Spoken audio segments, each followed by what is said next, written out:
지난 월요일에 저희가 2011년 1월 첫 주에 선교사 한 분을 파송했는데 국내 선교사예요. 저희 개척 멤버로 참여하셨던 우리 제가 전에 섬겼던 교회 장로님께서 저희 교회 교역자로 따라오셨어요. 그래서 같이 섬겼어요. 교회 개척 멤버로.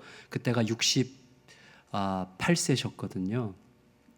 근데 이제 목사 안수를 여기서 받고 이제 섬 선교에 관심이 많으셨어요. 그래서 이제 쭉 돌아다니다가 통영 아래 사량도에 이제 목회자 없는 교회를 2명 출석하는 교회를 가서 사역하시는데 지금 섬 마을 주민의 50%를 전도하셔가지고 교회가 많이 부흥했고요.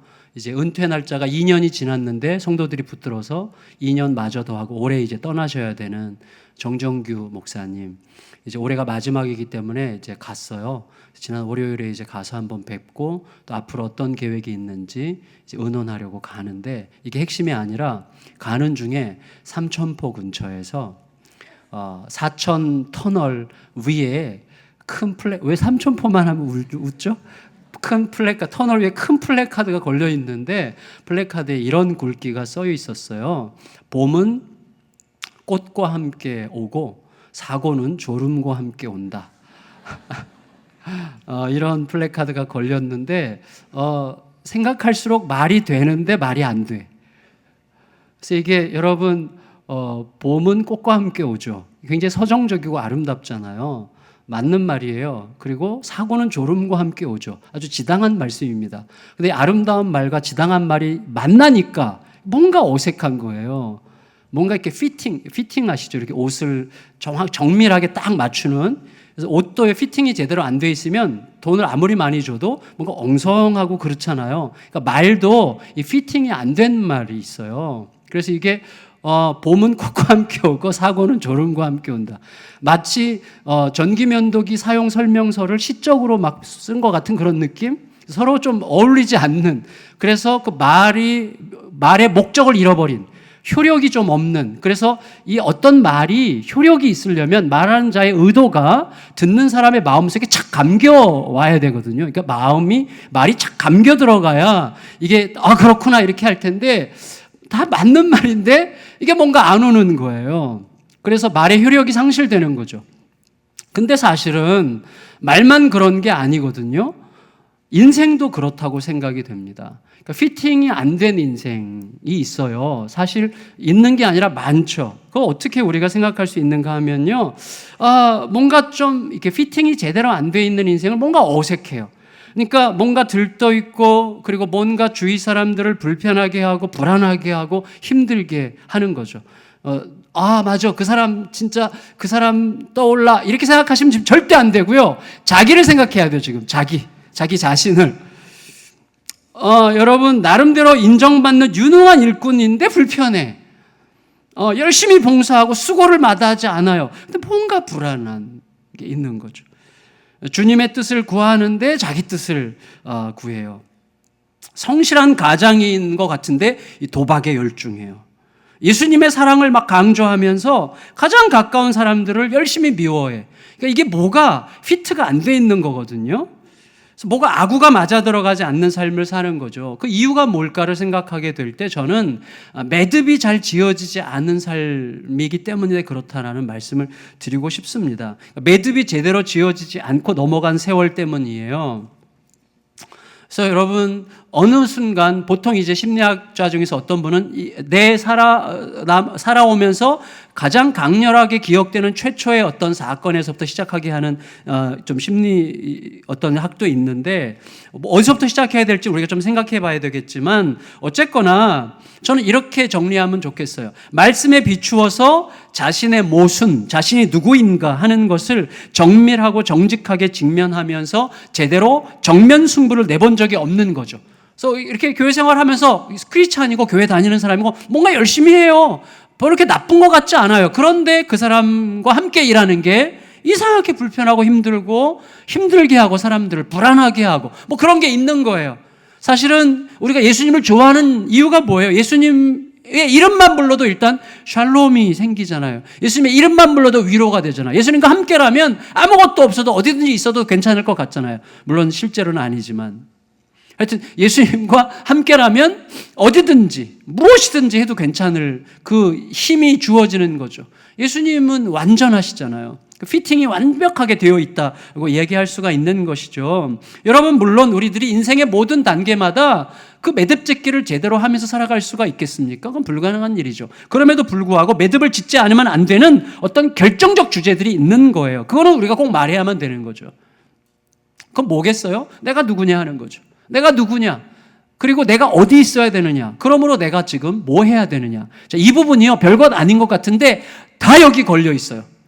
그래서 다른 사람들을 불편하게 하는 분을 보면 아직 자기가 누구인지를 아는 것 같은데 사실은 몰라요. 자기를 굉장히 잘 알고 있다고 생각하는데 내가 누군지를 알아야 된다고 하는 것은요, 무슨 의미예요? 굉장히 보편성이 있어야 되고 무엇보다도 성경적이어야죠. 하나님의 나에 대해서 뭐라고 말씀하시는가에 대한 것이 반영되는 나는 누구인가여야 되는 것이죠. 그러니까 나는 누구인가, 그리고 내가 어디 있어야 되는 것인가, 그리고 내가 그러므로 뭐 해야 되는 사람이냐 하는 것이 정돈이 안 돼 있으면요, 열심히 살아요. 뭔가를 해요. 그런데 불편하고 뭔가 좀 들떠있고 뭔가 사람들을 힘들게 하고 불안하게 하는 그런 요소들이 있는 것입니다. 그래서 그것을 주님 앞에 목숨 걸고 제대로 묻는 정면 승부를 내는 어떤 시간이 우리들에게 필요해요. 그런데 자존심 때문에 상한 마음에서 일어난 어떤 분노나 서운함 때문에 성숙하지 못한 자기중심적인 유치함 때문에 그 시간을 적당히 피해가게 되는 거죠. 피해가요. 직면하고 싶지 않은 거죠. 그리고 피하면서 살아도 웬만큼 다 살아요. 그리고 뭐 별 불편함이 없이 살아요. 그런데 함께 일하는 게 힘든 거예요. 공동체로 함께 있는 게 어려운 거예요. 그래서 여러분, 그걸 정면으로 한번 부딪혀야 되는 거예요. 내내 피팅이 안 된 옷처럼, 옷도 제대로 안 되면 불편한 것처럼, 말도 그런 것처럼 우리의 삶 자체가 어정쩡하고 불안한 삶이 지속되게 되는 것입니다. 오네시모, 오늘 우리는 오네시모를 잠깐 생각해서 오네시모에게 한번 비추어 보려고 하는 것인데요. 오네시모 역시 좀 피팅이 제대로 안 된 인생이었어요. 여러분, 오네시모에 관해서 성경에서 언급되는 곳이 두 곳이에요. 골로새서, 우리가 보는 골로새서와 빌레몬서인데, 빌레몬은 골로새 교회의 핵심 인물이라고 제가 말씀드렸죠. 근데 그 빌레몬서 1장 11절에 보면 바울이 오네시모에 대해서 이렇게 이야기해요. 저가 이전에는 무익한 사람이었으나 지금은 너와 나에게 유익한 사람이 됐다. 이렇게 얘기하는데 이게 일종의 워드 플레이예요. 왜냐하면 오네시모라는 말 자체가 유익하다는 뜻이에요. 그러니까 저는 과거에, 오네시모는 과거에 유익하다는 이름을 가진 무익한 자였으나 지금은 그의 이름처럼 유익한 자가 되었구나. 자, 이렇게 얘기하고 있는 것입니다. 자, 여러분, 무익하다는 건 무슨 뜻이죠? 무익하다. 그거는 자기가 누군지를 잘 모른다는 거예요. 자기가 누군지를 모르고 자기가 어디에 있어야 되는지 제대로 모르고 자기는 뭔가를 되게 열심히 하고 잘하고 있다고 생각하는데 그 사람 주위에서는 상처받은 사람들이 계속 생기는 거죠. 계속 불편한 거죠. 함께하는 게 너무나 힘든 거죠. 뭔가 나이스하게 보이고 괜찮게 보이고 막 사교적으로 뭔가를 하는 데는 문제가 없지만 진짜 삶을 살려고 하면 너무 힘든 거예요. 피팅이 안 돼 있는 거죠. 뭔가에. 그래서 오네시모가 유익하게 됐다, 그 말은 사도 바울을 통해서 예수님을 만났고 예수님을 만난 결과 자기가 누군지를 알게 됐고 그러므로 어디 있어야 되는지를 알게 됐고 동시에 내가 뭘 해야 되는 사람인지를 깨닫게 됐기 때문에 이제부터 그가 유익한 자, 곧 그와 함께 있으면 사람들이 존재 의미를 알게 되고 함께하는 기쁨이 뭔지를 알게 되고 샬롬을 경험하게 되는 그런 인생이 됐다고 이야기하는 것입니다.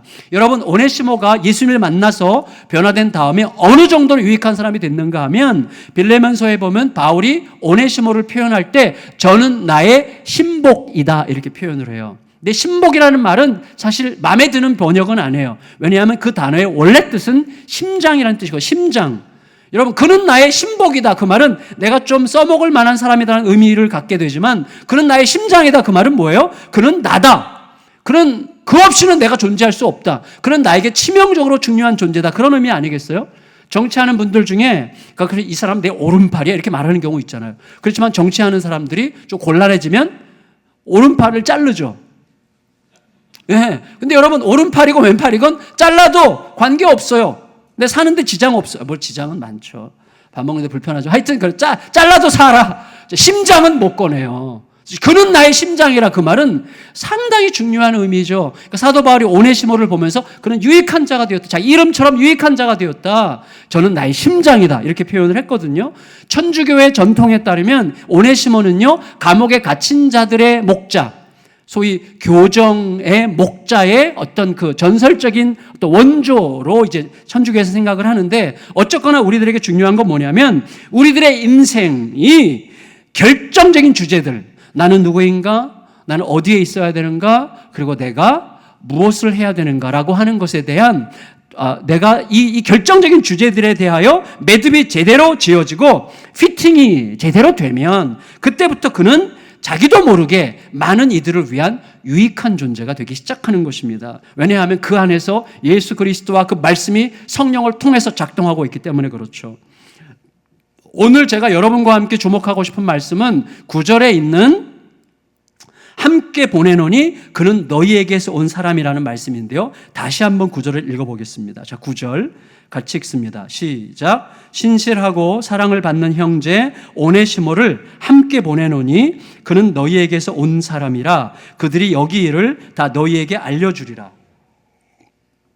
자, 여러분 대충 아는 분들 계시겠지만 보세요. 바울은 지난주 우리가 전달자의 조건이라는 제목으로 두기고를 생각했었죠. 그래서 바울이 자기의 소식과 자기가 골로새 교회에 쓴 편지를 전달하는 전달자로 두기고를 이제 보내는데, 두기고 혼자 보내지 않고 오네시모를 함께 보내기로 결정을 했습니다.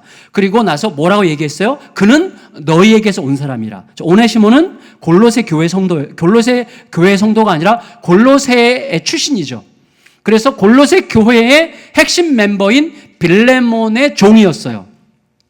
그런데 여러분 아시듯이 이 오네시모는 빌레몬과 관계 속에 무슨 문제가 있었는지는 모르겠지만, 무슨 억하심정이 있었는지 모르겠지만 자기 주인 빌레몬의 집에서 굉장히 중요한 어떤 물건을 훔쳐가지고 도망치는 도주 노예가 됐어요. 도망하는 노예가 됐어요. 그러니까 이제 어떻게 보면 그 당시 노예에게는 치명적인 사건이 일어난 것인데 오네시모가 주인의 물건을 훔쳐 도망친 자가 된 것이죠. 그런데 여러분, 당시 로마법은요, 도망친 노예들에 대해서 굉장히 엄격했다고 해요. 도망친 노예들을 검거하는 도주 노예 검거 수색대가 따로 있었대요.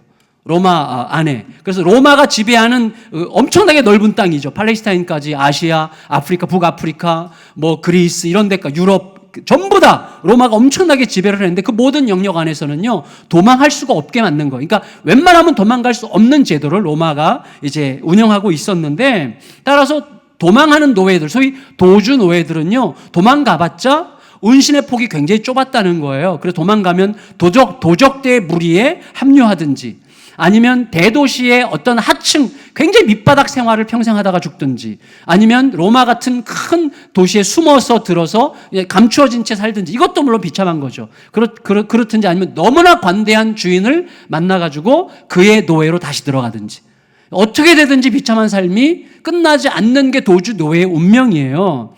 그런데 여러분, 오네시모는 그 어떤 선택도 아닌 완전히 상상도 할 수 없었던 새로운 선택의 길을 얻게 된 거죠. 여러분, 어떤 여정을 통해서였건 간에 이 오네시모는 결코 쉽게 만날 수 없는 자 사도 바울을 만났어요. 어떻게 만났는지 알 길이 없죠. 근데 여러분, 바울을 만난다는 그 넓은 세상에서 이게 좀 가능하기 어려운 일이잖아요. 그래서 어떤 학자들은 상상하기를, 이 오네시모가 빌레몬, 자기 주인 밑에 있을 때 주인 빌레몬이 바울을 굉장히 존경하고 바울 때문에 개종한 사람이기 때문에 자기 주인 빌레몬을 통해서 바울 얘기를 언뜻 들었을 거고, 막상 도주하고 나니까 사면초가 상태고 갈 데가 없으니까 그때 막연하게 들었던 바울에게 도움을 청하기 위해서 갔을 것이라고 생각할 가능성도 있다라고 예측을 했는데, 그건 뭐 예측이죠.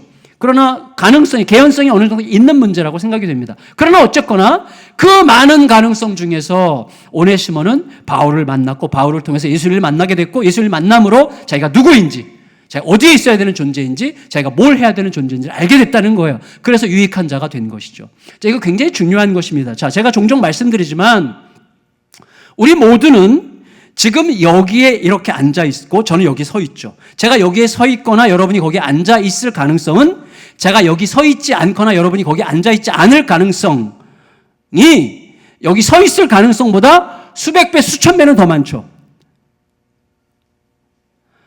그러니까 우리가 여기 있다는 가능성은 하나잖아요. 하나. 몇 월 며칠 몇 시에 예수양남교 예배실에 있다는 것은 하나의 가능성일 뿐인데 그 하나의 가능성이 이미 임한 거죠. 여기에 있지 않을 가능성이 훨씬 더 많은 거죠. 제가 무슨 말인지 이해가 되셨어요? 이해되셨죠? 제가 왜 이렇게 열을 내는지 모르겠는데 이거 중요한 거예요, 여러분. 무슨 말인가 하면 우리 모두는 지금 우리가 여기에 앉아있을 가능성보다 여기 앉아있지 않을 가능성이 수백 배는 더 많은 사람들이라는 측면에서 우리가 지금 여기에 함께 있다고 하는 이 사실 자체가 매우 비상한 사건이라는 거예요. 여러분, 그걸 잊으면 안 돼. 그걸 잊지 않으려고 애를 쓰는 게 너무나 중요해요. 그게 내가 누구인지, 내가 어디에 있어야 되는 사람인지, 내가 뭘 해야 되는 사람인지를 말해주는 거거든요, 그게. 여러분, 어쨌거나 바울은 이제 오네시모는 바울을 만났고, 이제 바울은 오네시모의 옛 주인인 빌레몬이 핵심 교인으로 있는 골로새 교회에 보내려고 하는 거예요. 자, 이게 참 보통 일이 아니에요. 왜냐하면 그 당시 로마법에 따르면요, 어떤 노예가 도망쳤을 때 그 도망친 노예를 보호하는 자도 처벌할 수 있게 했대요. 그래서 도망친 노예를 보호하는 것 자체가 불법이었고, 동시에 그를 보호한 자에게 노예를 잃어버렸던 주인이 노예로 인해서 생긴 손실과 그다음에 노예가 사라짐으로 인해서 생긴 노동력 손실의 모든 기간의 비용을 청구할 수 있게 했어요. 그러니까 보호자가 된다는 것은 무슨 말인가 하면 이 도망친 노예의 사회적, 법적, 경제적 모든 책임을 내가 지겠다라는 뜻을 가진 사람만 보호자가 될 수 있었다는 것이죠. 그런 의미에서 지금 이 사실을 공개하면서 내가 오네시모를 너에게 돌려보내 진짜 화해를 이루기를 원한다는 의도로 돌려보낸다는 것은 바울이 이 오네시모에 대한 모든 사회적, 경제적 그리고 도덕적, 법적 책임을 내가 지겠다라는 이야기이기 때문에 상당히 여기에는 뭉클함이 있는 거예요, 사실은. 그게 왜 바울이 그렇게 했는가 하면 바울이 이해한 복음이 바로 그거였기 때문이죠. 바울은 복음을 단지 영적 구원 이 정도로 이해한 게 아니에요. 바울은 총체적으로 복음을 이해했어요. 그 사람의 마음과 영혼과 육체와 그 사람의 삶과 관련된 모든 요소들이 함께 복음적, 그리스도를 섬기는 그 복음적인 가치를 추구할 수 있는 방향으로 회복시키는 것이 복음이라고 이해했단 말이죠. 우리 모두에게도 복음은 그런 방식으로 이해돼야만 합니다. 하지만 여러분, 오네시모 입장에 생각해 보세요. 과거에 골로새로부터 탈출하고자 했을 때 그가 계획적으로 작전을 잘 짜서 탈출한 것인지 아니면 충동적인 어떤 도발로 탈출하게 됐던지 이유는 알 수 없지만 어떤 이유에서건 오네시모에게 있어서 골로새는 어떤 곳이에요? 가기 어려운 곳이죠. 내가 실패했던 곳, 실패한 인생의 그림자가 가득한 어떤 곳이죠. 그래서 이 오네시모에게 있어서 골로새는 돌아갈 수 없는 곳, 두려움의 장소, 그리고 부끄러움과 수치의 땅이죠. 이 골로새 교인들 사이에서 오네시모에 대한 소문이 왜 안 돌았겠어요? 주인의 은혜도 모르는 배은 망덕한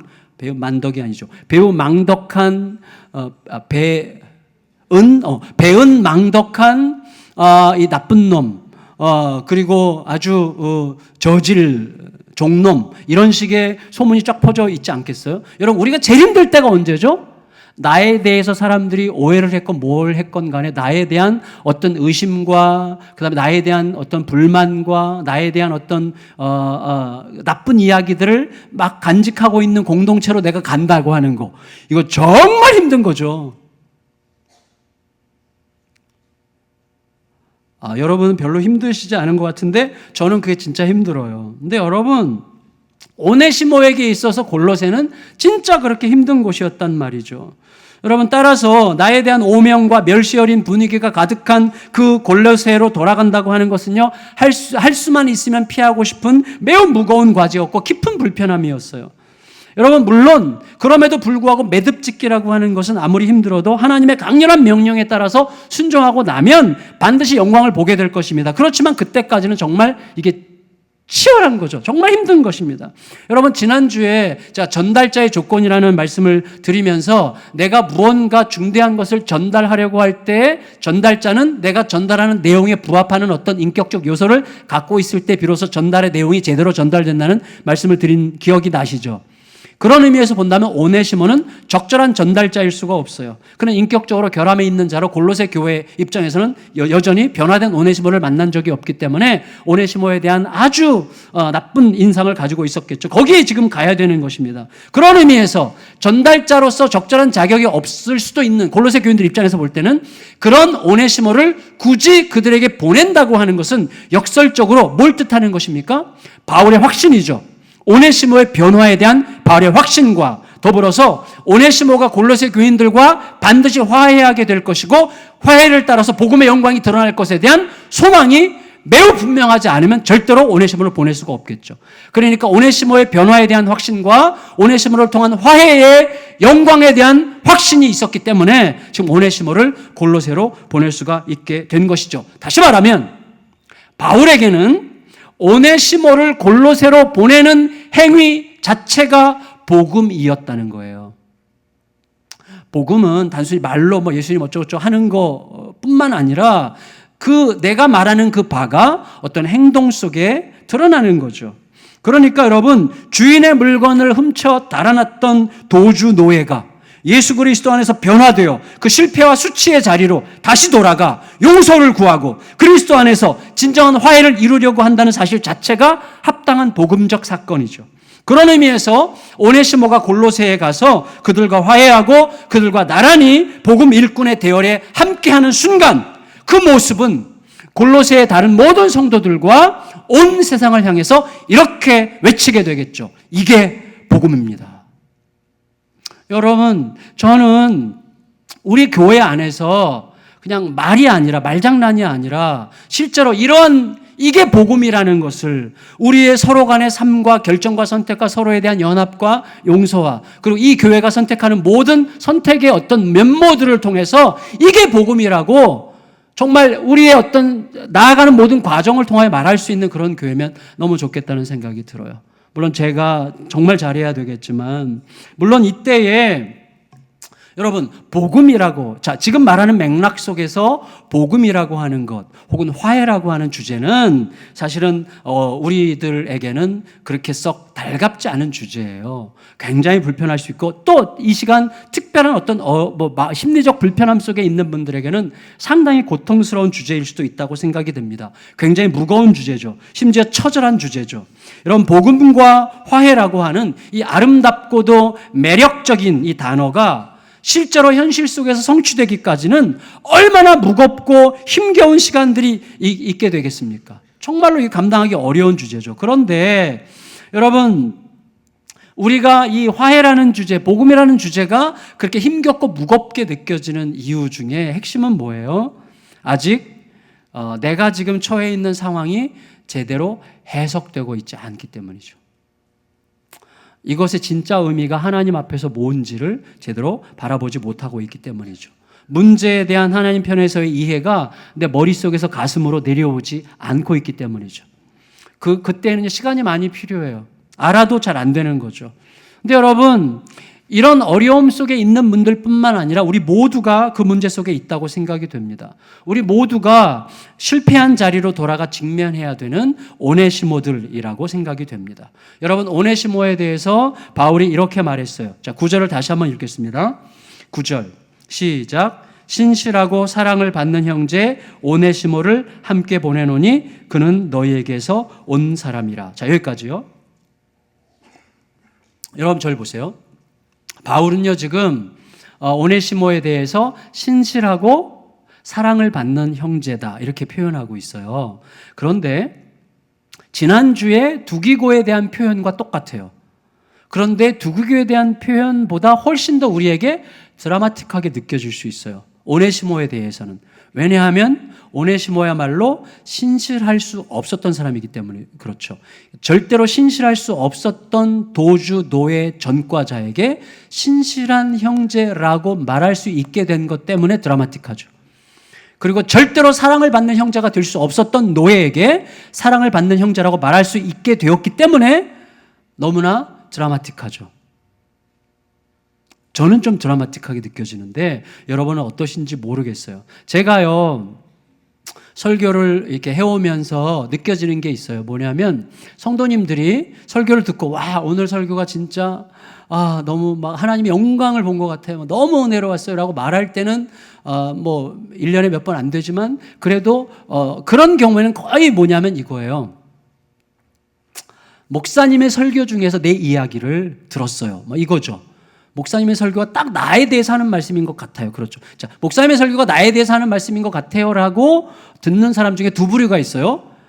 지금 나 들으라고 나 욕하는 거구나 이렇게 듣는 사람이 있고 진짜 맞아요 주님 이렇게 듣는 분들이 있어요. 제가 어떤 분들을 더 좋아할지는 여러분 상상하시고, 근데 중요한 건 뭐냐면 이게 중요하다는 거예요. 무슨 말인가 하면 우리가 오네시모의 이야기를 읽을 때 두기고는 처음부터 신실한 사람이, 물론 처음부터 신실한 사람은 없지만 두기고보다는 훨씬 더 드라마틱한 사람이죠. 근데 오네시모가 도망한 노예로서 변화된 사람이 됐다는 사실이 우리에게 훨씬 더 역동적으로 드라마틱하게 들리는 이유는 그 오네시모가 바로 우리들의 이야기를 얘기해주고 있기 때문인 거예요. 우리가 그렇게 들어가야만 이 이야기가 우리 이야기가 되고 동시에 그때라야 우리가 받아야 될 은혜를 받게 되는 것입니다. 무슨 말인가 하면 오네시모는 바로 나의 이야기죠. 우리 모두는 21세기의 오네시모들이라고 할 수가 있겠어요. 우리들도 신실하지 못했습니다. 우리도 사랑받을 수 없는 존재들이었습니다. 우리는 도무지 예수 그리스도의 형제가 될 수 없었어요. 우리도 한때 하나님께 속한 고귀한 시간과 우리에게 허락된 소중한 에너지들을 헛된 욕심에, 내 명예심에, 내 공명심에, 내 이름에, 내 자랑질에 내 개인적 욕정에 완전히 쏟아부었기 때문에 우리 역시 하나님께 속한 것들을 훔쳐서 도망한 자들이었죠. 우리 모두도. 이러한 사실에 대한 인식이 깊고 확실할수록 그리스도 안에서 조금씩이라도 변화되어가는 자신의 모습에 대한 감격과 영광은 더 커지게 될 것입니다. 동시에 우리 역시 오네시모와 똑같이 알게 모르게 우리의 신실함이 아니라 내가 지금 나로서는 이렇게 할 존재가 아닌데, 내가 이렇게 반응할 존재가 아닌데 어떻게 내가 참았지? 어떻게 내가 이렇게 했지? 라고 아주 가끔씩이라도 내가 예수 그리스도의 신실함에 참여하고 있구나 라고 느껴질 때, 너무나 뚜렷하게 주님을 통해서 사랑받는 자가 되었다는 것이 확인이 될 때, 주님을 통해서 형제라고 일컬어지는 내 자신을 느끼게 될 때 은혜가 깊어지는 거죠. 정말 은혜가 깊어지는 거예요. 그 은혜가 우리들의 골로새로 가게 할 수 있는 거예요. 우리들의 골로새, 실패했던 그 자리, 어그러져 있는 그 자리, 가고 싶지 않은 그 자리, 직면하고 싶지 않은 그 자리, 거기에 가면 망할 것 같고 죽을 것 같고 거기 가면 너무 억울할 것 같은 그 자리에 우리로 하여금 가게 하는 거예요. 그 은혜가. 여러분, 오네시모의 골로새 행은요, 금이 환향이 아니었어요. 왕의 귀환이 아니었어요. 자신의 고통과 약함과 실패와 수치의 자리로 향해야 하는 버거운 소환과 같은 길이었죠. 가고 싶지 않고 직면하고 싶지 않지만 가는 게 주님의 뜻이기 때문에, 가야만 제대로 매듭이 지어질 게 너무나 분명하기 때문에 가는 거죠. 여러분, 대체 그러면 우리가 무슨 힘으로 갈 수 있습니까? 무슨 힘으로? 이걸 말씀을 드리고 말씀을 정리할게요. 무슨 힘으로 갈 수 있을 건가? 여러분, 2년 전에 출판계를 휩쓴 책 중에 하나가 있었어요. 미움받을 용기라는 책이에요. 아마 적지 않은 분들이 읽어보셨을 것 같은데, 미움받을 용기. 일본의 한 철학가가 좀 세계적인 심리학자, 세계 3대 심리학자를 얘기하잖아요. 프로이드, 칼 융, 그다음에 이 사람이 알프레드 아들러라는 분인데, 이 아들러의 책을 쉽게 풀어서 이제 책으로 낸 게 미움받을 용기라는 책이었어요. 근데 이 개인 심리학자의 길을 최초로 열었다고 평가되는 이 아들러의 사상을 단 몇 마디로 요약한다는 것은 좀 무례하죠. 그러나 그가 허락한다면 이렇게 요약할 수 있을 것 같아요. 첫째는 자아에 대한 인식이에요. 그 다음에 현실 상황에 대한 해석이에요. 그 다음에는 공동체에 대한 필요고, 타인을 향한 영역의 확장이에요. 자, 이게 무슨 말인가 하면 아들러의 사상은 이 네 가지에 요약되어 있다고 할 수가 있겠는데, 이 사람은 우리 인간을 인식할 때 인간이 대단히 유약한 존재고 서로가 서로를 필요로 하는 존재라는 공동체성을 굉장히 중요하게 생각해요. 그러니까 공동체에 의해서만 도움을 통해서만 우리가 계속 나아갈 수 있는 존재라는 거예요. 본질적으로. 연약함. 그래서 인간이 자기 이해가 연약함에서 출발해야 된다고 생각하고 그 다음에는 뭐냐면 우리를 바꾸는 것은, 자, 우리에게 영향을 주는 것은 그 어떤 사건이 아니라는 거예요. 나 과거에 그런 일이 있었기 때문에 내가 이럴 수밖에 없어가 그건 틀렸다는 거예요. 과거에 그런 일이 있었어도 그렇지 않게 하는 사람도 많다는 거예요. 그건 뭐예요? 과거에 그 일이 아니라 그 일에 대한 해석이죠. 현실이 아니라 현실에 대한 해석이 너무나 많은 것들을 결정한다는 거예요. 그래서 현실에 자기의 책임 있는 행동을 면제받으려고 하지 말아야 되는 거예요. 그 현실을 직면하라는 거죠. 현실이 문제가 아니라 그 상처가 문제가 아니라 상처를 내가 어떻게 해석하느냐는 문제가 중요하고 그 다음에는 우리 모두는 공동체에서 누군가의 도움을 받아야 되는데 그 누군가는 누구냐? 절대적 사랑을 반영하는 섬김을 갖는 사람이어야 된다는 거예요. 그 다음에 뭐냐면 우리가 그런 섬김으로 변화가 된다면 우리도 타인의 얼굴에 책임을 지는 타자를 향해서 내 존재 외연이 확장되면서 나도 누군가를 새롭게 하는 삶으로 나아가야 된다는 거죠. 여기에 이제 요약적으로 이분의 사상을 볼 수가 있겠는데 여러분 이분이 얘기하는데 참 구구절절 굉장히 의미 있는 말들을 좀 해요. 불만 가득할 수 있는 삶을 체념하듯 받아들이면서 평생 어둠 속에서 살기보다는 불만 어린 삶을 직면하고 그 삶으로 들어가는 불안함을 오히려 받아들여라. 뭐 이런 식으로 좀 멋있는데 어려운 그런 말들을 해요. 그러니까 나를 향해서 빗발치는 미움을 기꺼이 받아낼 수 있는 자리를 피하지 않고 이를 위해 누군가의 선한 도움을 기꺼이 받아들이는 용기를 격려하고 싶어 하는 분이라고 생각이 됩니다. 굉장히 중요한 통찰이죠. 그래서 이분의 책을 읽은 사람들의 후기를 보면 아주 자존감이 일어났다. 너무 도움을 많이 받았다. 뭐 상당히 내가 의기소침했었는데 많이 벗어난 것 같다. 뭐 이런 식의 이야기들이 굉장히 많아요. 고무적인 일이고 감사한 일이에요. 그런데 저는 중요한 게 이거라고 생각합니다. 뭐냐면 우리가 꼭 알아야 되는 게 여러분 용기를 가지라고 해서 용기가 생깁니까? 버텨내는 용기를 이 시리즈로 버텨내는 용기, 오늘을 사는 용기, 미움받을 용기 이게 시리즈로 막 나왔는데 여러분 그런 용기를 가지라고 아무리 얘기해야 가질 수가 없는 거예요. 그러니까 근데 아들러가 만일에 그런 용기를 가지라는 말이 끝이었다면 아무 의미가 없는 거예요. 근데 이분이 명시적으로 얘기하지 않지만 이 사람이 어떻게 해서 그런 이야기를 하게 됐느냐가 중요한 거죠. 어떻게 해서 그런 생각을 하게 되었고 그런 생각으로 사람들을 초대하게 되었느냐를 아는 게 굉장히 중요해요. 왜냐하면 이 사람이 큰 장점이 뭐냐면 이론가가 아니라는 거예요. 굉장히 많은 독서를 했고 엄청난 사상을 얘기했지만 사실 이 사람은요 평생 어린아이들 아동 정신병을 앓고 있는 자들을 위해서 헌신했고요. 감옥에 갇혀 있는 자들을 이해하고 그들을 돕기 위해서 굉장히 노력했고요. 현장에서 일했어요. 이 사람 원래 안과 의사였고 그다음에 신경정신과 의사로 바꿨고 그다음에 철학, 심리학, 사회학, 경제학 엄청난 공부를 하면서 자기의 존재가 실천적 존재가 되기 위해서 사회에 연약한 약자들을 변화시키는 일에 온 힘을 다했던 사람이거든요. 근데 여러분 이 사람은 원래 유대인이에요. 아버지가 장사를 해가지고 가정적으로 이렇게 쫄리지 않았어요. 그런데 문제가 몇 가지가 있었어요. 뭐냐면 태어날 때부터 어릴 때 신체적 문제가 있었는데 소위 구루병을 앓았어요. 그래서 아주 심한 안짱다리예요. 그리고 기관지가 약해가지고 폐렴, 발작, 질식 이런 것들 때문에 여러 번 죽을 고비를 넘겼어요. 그런데다가 자라면서 자기 동생과 함께 같은 침대를 쓰는데 잠자는 동안에 동생이 죽은 걸 봤어요. 이 엄청난 충격. 그리고 좀 더 큰 다음에는 형이 워낙 탁월해요.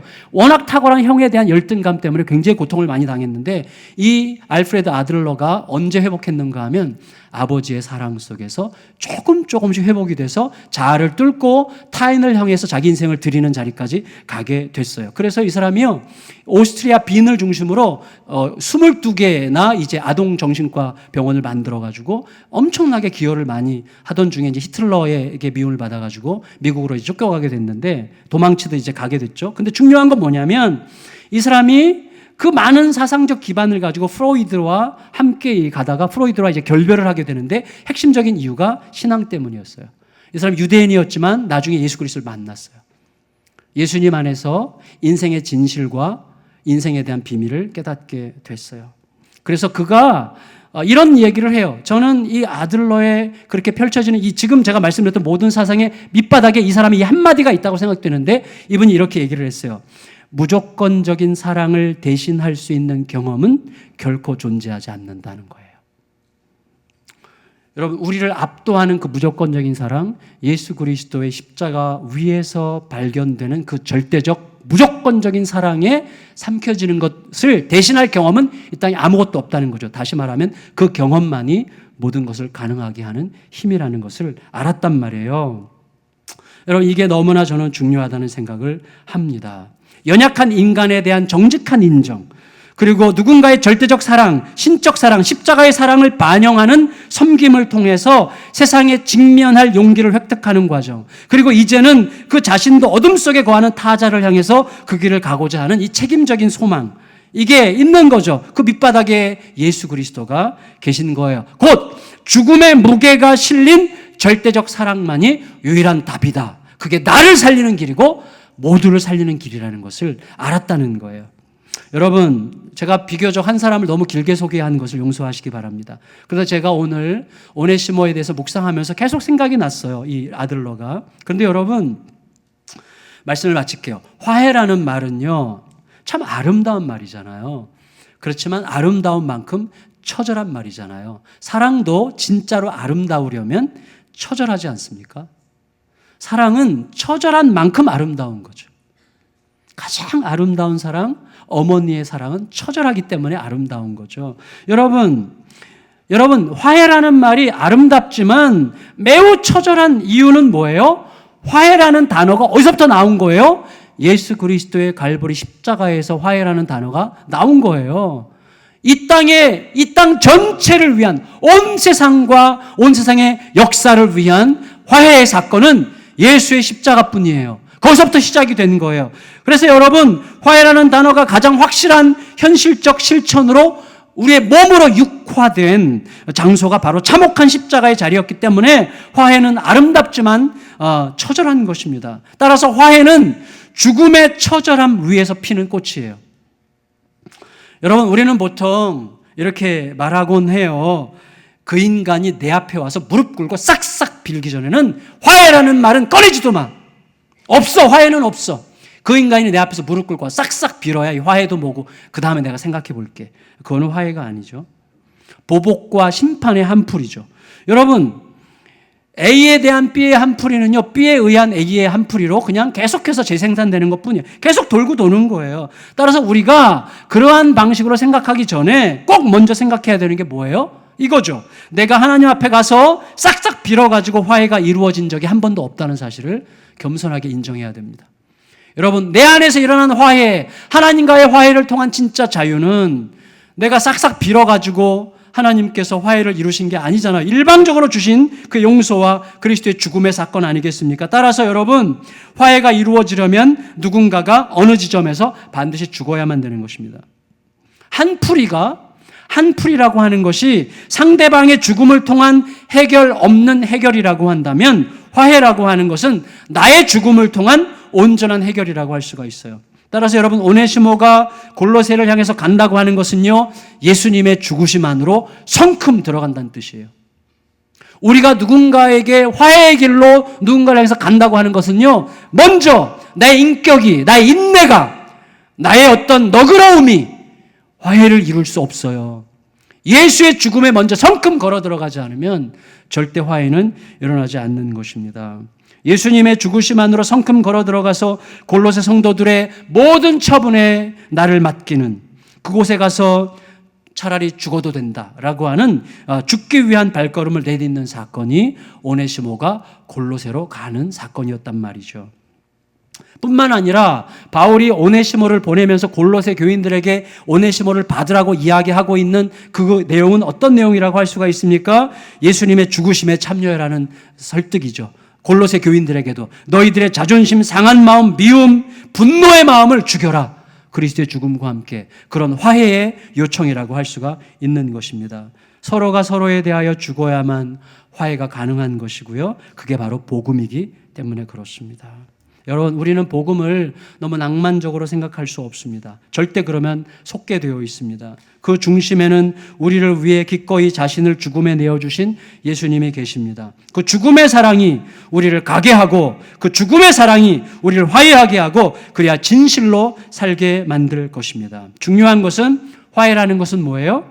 내가 예수님의 죽으심에 참여하기로 결정하는 순간 이미 이루어졌다는 거죠. 자, 무슨 말인가 하면 내가 그래, 예수님 맞습니다. 나를 위해 죽으신 그 죽으심에 내가 들어가겠습니다. 라고 얘기하고 화해를 결정하고 순종의 길을 떠나는 순간 이미 화해는 된 거예요. 내가 갔는데 그거 안 받아들여. 상관없어요.